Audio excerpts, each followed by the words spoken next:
Salut les amis de Santé Parfaite. Que le grand Dieu vous bénisse.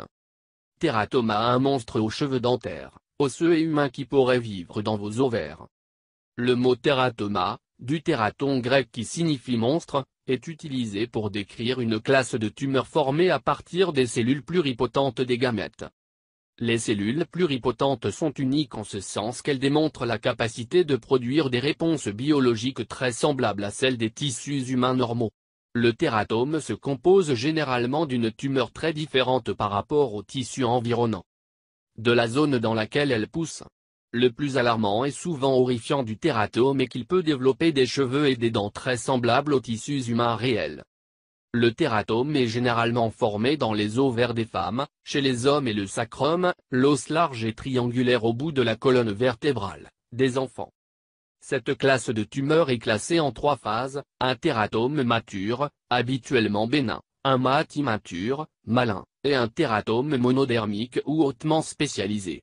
Certains tératomes contiennent des tissus tels que des follicules capillaires, des glandes sudoripares, des tissus nerveux partiellement ou totalement développés et des tissus qui ressemblent énormément aux dents humaines. Le tératome mature est le plus fréquent et affecte les femmes fertiles de l'adolescence dans les années 40 et 50. Les tératomes immatures ou cancéreuses se produisent généralement chez les filles et les femmes de moins de 18 ans. Les tissus qui les forment ressemblent beaucoup à l'embryon ou au fœtus. Les tératomes peuvent être asymptomatiques et se retrouvent régulièrement lorsque des études sont effectuées pour d'autres raisons, mais lorsqu'ils présentent les symptômes sont les plus fréquents. Douleur abdominale. Gonflement abdominal. Dysménorrhée. Dysphonia. Infertilité, troubles de l'urination. Saignement utérin. Traitement des tératomes. On pense que les tératomes sont congénitaux, cela signifie qu'ils peuvent être formés dès leur naissance. Cependant, lorsqu'ils sont découverts, ils doivent être éliminés par chirurgie et il n'existe aucun autre traitement pour ce type de tumeur en ce moment, la chirurgie laparoscopique étant la plus utilisée pour éliminer les tératomes. La lumière depuis de l'oscule. La capacité du tératome à cultiver des cellules humaines sans jamais devenir un embryon humain éliminerait le débat sur la recherche sur les cellules souches. En transformant ces tumeurs en tissus humains réels, il pourrait être plus efficace dans les laboratoires que les animaux et pourrait également permettre aux chercheurs d'expérimenter le matériel humain qui n'est pas vivant. La raison pour laquelle ces tumeurs sont tellement similaires aux tissus humains est qu'ils apparaissent lorsque les cellules sexuelles se développent, comme si elles avaient été fécondées et continuent à se diviser et à se multiplier, tout comme les embryons humains se produisent au début de développement. Plus important encore, ces tumeurs peuvent produire des cellules souches capables de développer des centaines de classes de tissus, ce qui permettrait d'effectuer des tests spécifiques sur chaque classe de tissu.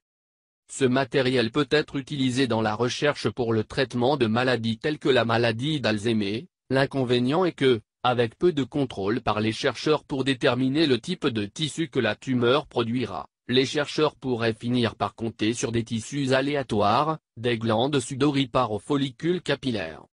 Le Dr William Hurlbut, biologiste et éthicien de l'université de Stanford, le décrit comme un puzzle avec des morceaux en désordre complet.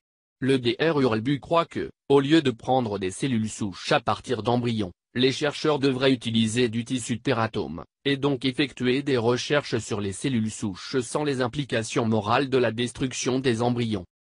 Cette nouvelle découverte est encore dans sa première phase de développement et il est nécessaire d'effectuer une multitude de tests pour pouvoir établir si le tératome est un environnement potentiel pour le test des médicaments anticancéreux. Il est intéressant de penser que le phénomène biologique macabre qui aboutit au tératome pourrait dissimuler les réponses que nous recherchions depuis si longtemps. Branlez la cloche de YouTube. Merci et n'oubliez pas de s'abonner avec nous.